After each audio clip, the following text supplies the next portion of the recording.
Good evening. I am your creepy consular, and you have found yourself here in the Vale. Before I approve your visa to travel to the other side, there is something you will need to take with you. The creepy consular reaches above and begins to unscrew the light bulb that was hanging lit above his head. He seemed unfazed by the hot bulb as he unscrewed it fully and hands it over to you.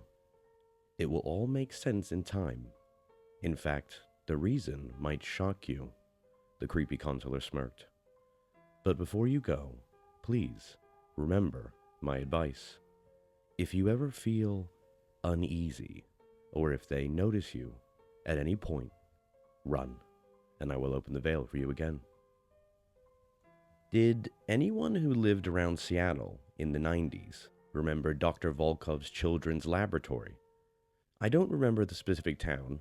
My mom and I moved around a lot. But I definitely remember Dr. Volkov. And I remember hearing his commercials on the radio. I remember he said he'd give whatever families would let him borrow their kids something like $100,000, which honestly sounds super suspicious. But hey, my mom was a single parent who just needed some cash. I was 8, I think, when she first signed me up. And one of my most vivid memories from this was walking into the lab for the first time. It actually looked pretty fun. It was like a giant playground with slides and swings and anything else a dirty little kid would want to get their hands on. There were 3 other kids there, and we played hide and seek together while our parents chatted and signed some papers. Then Dr. Volkov came in. He had a very strong accent, which I couldn't place at the time, but I now recognize as Romanian. Hello, families. I thank you for giving up your free time to take part in my studies. I assure you, if I am successful with my experiments, we will make history, he said, and the parents gave a polite applause. Us kids caught on too and gave our cheers, which were not as quiet. Once the parents leave, I will take the children and start my studies. They should be returned to you within the next year, give or take, he said, and the parents murmured to each other. Once again, thank you for your sacrifices. I will see the parents off now. Farewell. Children, say goodbye to Mommy and Daddy, Dr. Volkov said. We all waved goodbye, except for one girl, who ran up to her dad and hugged him. I wish I had done that now, too. After the parents left, Dr. Volkov turned to us. Hello, little ones. I am so excited to work with you. Now follow me. We followed him into the lab, which was decidedly less fun than the front of his lab. It was all white, with 5 rooms with big metal doors that decorated the sides of the hallway, one for each kid. There was some strange equipment that I didn't know the names of. There were 4 kids, 3 boys, including me, and 1 girl. We introduced ourselves. There was Michael, me, and Dalton, who were both 8. And then there was Cassandra, who was 9, and the oldest, Andrew, was 10. Dr. Volkov explained that we'd still have time to play together, an hour a day, but most of our time was to be spent working on our experiment. Dalton raised his hand. What's the experiment? Dr. Volkov smiled. It almost looked fake. Who here has ever wanted to have superpowers? All 4 of us went ballistic. We all wanted to be heroes. What if I told you that is made possible with us? That's right. Over the course of a year, I will make you 4 into a group of superhumans, each with your own special power. All of us clapped. This sounded amazing. And with that, we were sent to our rooms. The interior of mine was strange. No toys or posters or race car beds like the one at home had. There were a lot of lights though, but a lot of them weren't on for some reason. I was tired, so I laid down in my little bed, decorated with lightning bolts, and went to sleep. The next day, Dr. Volkov taught us more about the experiment. He was going to condition us all to have superpowers, and then make a sort of super team to fight bad guys. We all had different superpowers. I was going to get the power to manipulate energy, which made my room make a whole lot more sense. Dalton would be able to talk to the dead, Cassandra would be immortal, and Andrew was going to gain the strength of a gorilla, which we all thought was hilarious when we first heard it. Our training was to begin immediately, and they sent us all away to separate rooms. I was sat in a large chair where one of Dr. Volkov's assistants named Katya sat with me. "Hello, Michael. How are you? We're going to make you into a super boy. Isn't that exciting? Now, this may hurt a little bit." Without warning, she pulled a lever, and the chair I was sitting on suddenly lit up. I had been shocked by an electric chair and began to cry. "Do not worry, little boy. It will not kill you, but it will make you strong. Don't you want electricity powers?" I thought about it, and even though it hurt, electricity powers started to sound really cool. I nodded, and she shocked me again. I cried. And that was my life for the next while. Getting shocked, crying, and getting shocked again. Until one day, maybe 2 or so months later, when they tried something different. "Here, hold this, Michael," Katya said, handing me a metal rod. "This will hopefully conduct enough electricity to go through you and power that light bulb. Put your hand on the light bulb, Michael." I obliged. "Now ready? 3, 2, 1. She then shocked the rod, which sent electricity through me and into the light bulb. It hurt, but not as much as it should have. Katya smiled and called Dr. Volkov into my laboratory. He was elated. "It worked, child. See?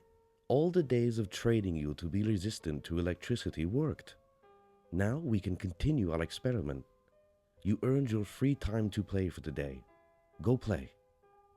It wasn't until then, when I went to play with the other kids, I noticed the changes. We all looked weirder, less normal. Dalton kept on whispering to nobody and wouldn't really talk to us. Andrew looked weirdly buff and kept climbing on things. And Cassandra, honestly, looked kind of scary. She looked all stitched together like a rag doll. As Dalton stood by himself, Cassandra and Andrew and I sat and talked. "I don't like these experiments. It's scary," Andrew said. "They keep on giving me shots and then I have to lift weights. It hurts my arms." I later learned that the shots they were giving him were injecting him with gorilla DNA, which is terrifying to me. I'm scared too. They keep on hurting me.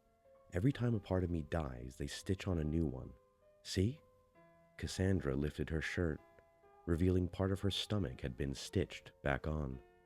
They say that if we do it enough times, I'll be immortal. Did you see what they're doing to Dalton? My room is next to his. I hear it all the time. They make him sit with dead bodies, and then he'll talk to them. It scares him a lot, Andrew said. I looked over to Dalton. He had big circles around his eyes and looked pale and gaunt. I wondered if he had secretly been replaced by one of the dead bodies. That night, something weird happened. I was awoken by a bunch of red flashing lights and alarms. Something was wrong in the laboratory.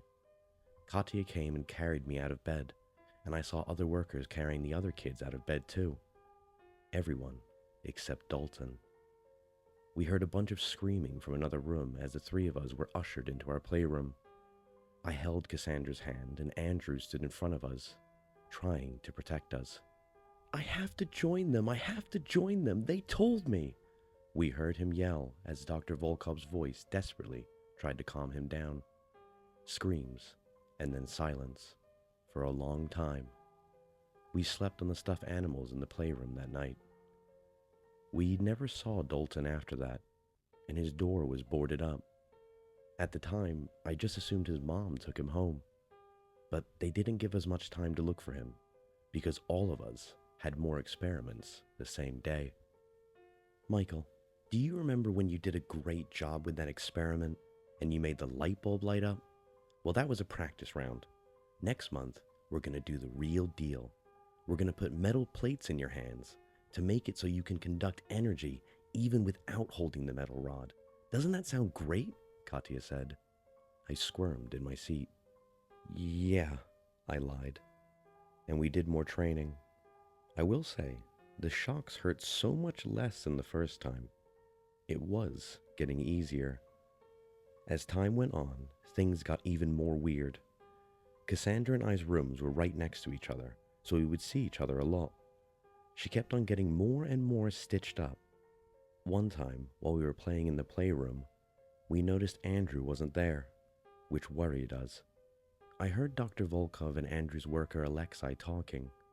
They said he's acting strange, like a monkey. He's climbing everywhere and attacks them if they get too close. He doesn't even talk anymore, Cassandra said, adjusting a stitched piece of skin on her face. Oh, how's your experiment going? I asked. Not very good.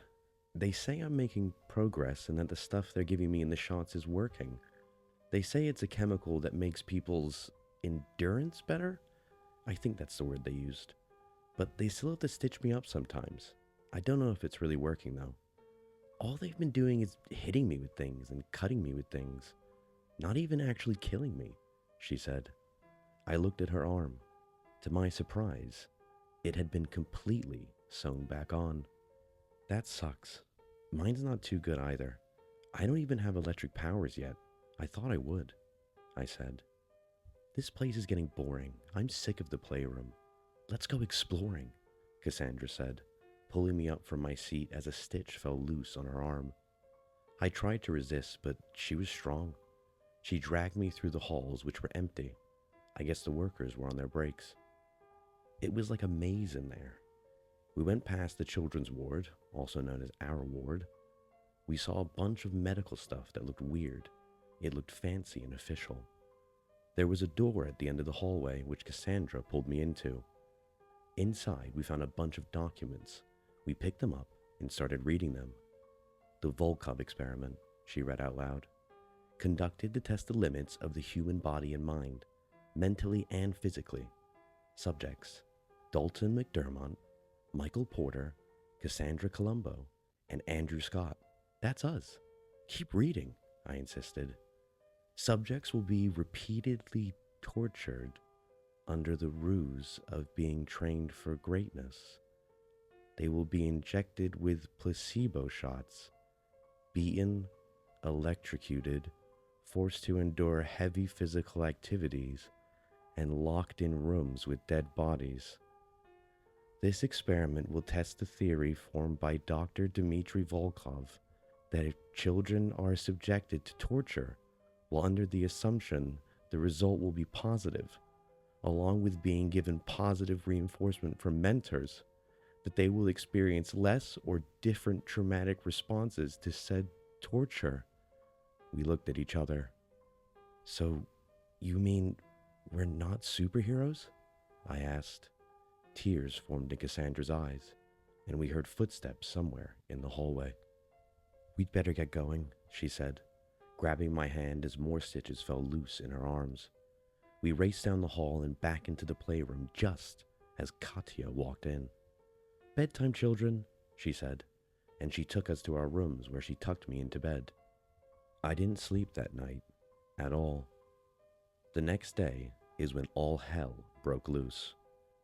During free time, Cassandra and I decided to check on Andrew, who hadn't left his room in days. Andrew? Hello? We said, opening the unlocked door. What I saw in there will haunt me for the rest of my life. He was going, no pun intended, apeshit. Climbing on the walls of his room, his eyes were glazed like he had no idea what was going on. He wasn't even talking, just grunting and screaming. We ran to get an attendant. Katya, Andrew's crazy. The gorilla DNA you put in him was working, I said. and Katya ran to hide us in the playroom. Andrew had escaped his room. Cassandra and I pressed our ears to the door, trying to listen in. Subject 4 is reacting poorly to the gorilla DNA, Dr. Volkov, Katya reported, as they tried to track down Andrew. No, impossible, Dr. Volkov said. We didn't give him any gorilla DNA. It was a placebo, he said.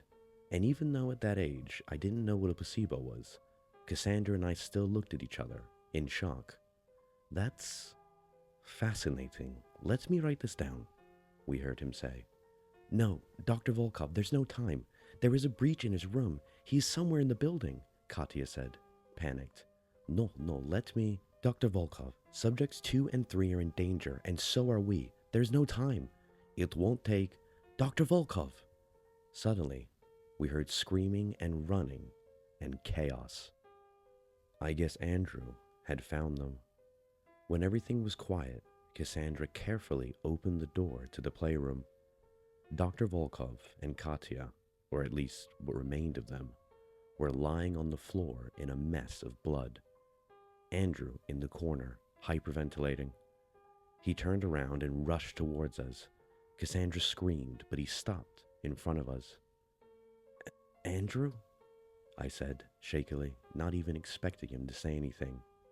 Go, you're free, he hissed, and Cassandra and I stood there in shock. Are you stupid? They're coming. Go before they get you, he said. And only then did we notice the men in biohazard suits running towards us. Cassandra and I ran and ran until we found the exit into the playground at the front of the building. We heard gunshots behind us and Andrew's screams. But we didn't care. All we could do was run out the door, out of the hellhole we'd been in for months. We waited outside the door for a while, waiting for Andrew to come out after us. But he never did. That was the last I saw of the Volkov experiment. No documents were ever published, no police reports, nothing. Cassandra and I went our separate ways, back to our families. And soon, Mum and I moved towns. Sometimes, I wonder if I dreamt the whole thing. But last week at the coffee shop, I saw a girl with strange stitches up and down her body. And as she left with her drink, we made eye contact, and I knew she recognized me too. I guess some things you just can't make up.